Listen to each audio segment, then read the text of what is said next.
Nouvel épisode, bienvenue dans Clap. Aujourd'hui, on accorde un piano.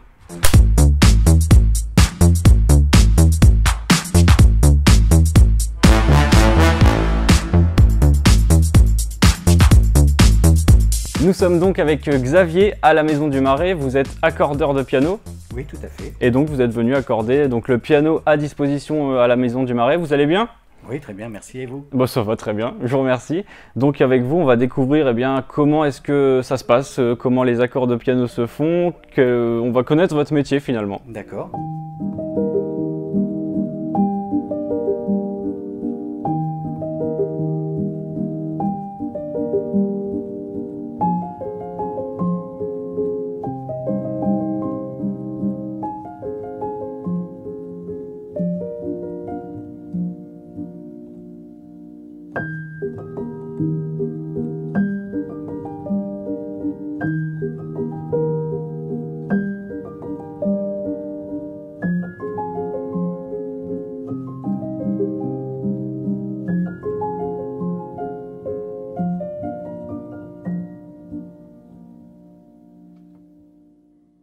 Voilà, donc là je vais ouvrir le piano pour pouvoir accéder aux chevilles et à la mécanique.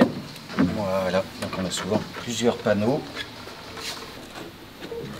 pour tout ce qui est maintenance de l'instrument. Donc on commence par accorder ce qu'on appelle la partition, qui n'a rien à voir avec une partition pour lire de la musique. C'est simplement une partie du piano qui va servir de référence pour tout le reste. Donc il faut bien soigner cette partie-là. Être sûr que ce soit parfaitement juste, parce que si on a une erreur, on va la répercuter sur tout le reste du piano. C'est-à-dire que vous isolez la note que vous allez régler. Alors là, voilà, là je mets une bande de feutre, parce qu'on a 3 cordes par note à ce niveau-là, hein, les 3 cordes doivent toutes les 3 donner exactement le même son, on appelle ça un unisson. Voilà. Et si je comprends bien, on a 3 cordes par touche, c'est ça? Oui, pour toute cette partie-là, donc le médium et les aigus. Après, on passe à 2 cordes. Et dans vraiment les extrêmes graves, simplement une corde. D'accord. Là, je vais commencer. Donc le piano est très bas, donc je vais gagner un petit peu de temps avec l'accordeur électronique, au moins sur la partition, pour approcher la justesse.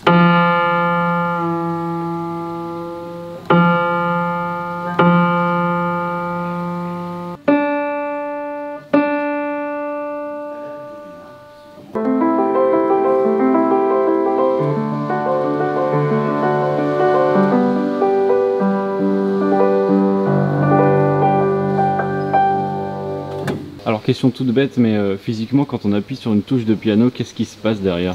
Voilà, moi je vais vous montrer ça. Donc je vais vous montrer sur celle-là, comme ça je pense qu'on la voit pas mal. Donc quand j'appuie ici, c'est un système de levier, hein, c'est comme une balançoire, donc ça va se lever de l'autre côté, donc ça on le voit pas normalement à l'intérieur du piano. Donc ça va lever cette pièce-là qu'on appelle le chevalet. Voilà. Ça va par l'intermédiaire de cette pièce ici, c'est ce qu'on appelle le bâton d'échappement. C'est la pièce qui va pousser le marteau pour qu'il aille jusqu'aux cordes. Voilà. Cette pièce qu'on appelle le bâton d'échappement, en fait, elle va pas pousser exactement jusqu'aux cordes. Elle va lancer le marteau sur la corde. Donc quand j'appuie ici d'1 centimètre, en fait, ça fait 5 cm au niveau du marteau. Donc ça va accélérer énormément la vitesse et lancer le marteau, voilà, jusqu'à la corde. Donc mais ça va s'arrêter juste avant pour pas s'écraser sur la corde. Sinon on aurait un son comme ça. Voilà. Et pendant ce temps-là, on a aussi la petite pièce ici à l'intérieur qui s'appelle l'étouffoir. Quand j'appuie sur la corde avec un mécanisme qui va se lever pour libérer la corde, pour qu'elle puisse sonner librement. Sinon, elle est étouffée, on ne l'entend pas.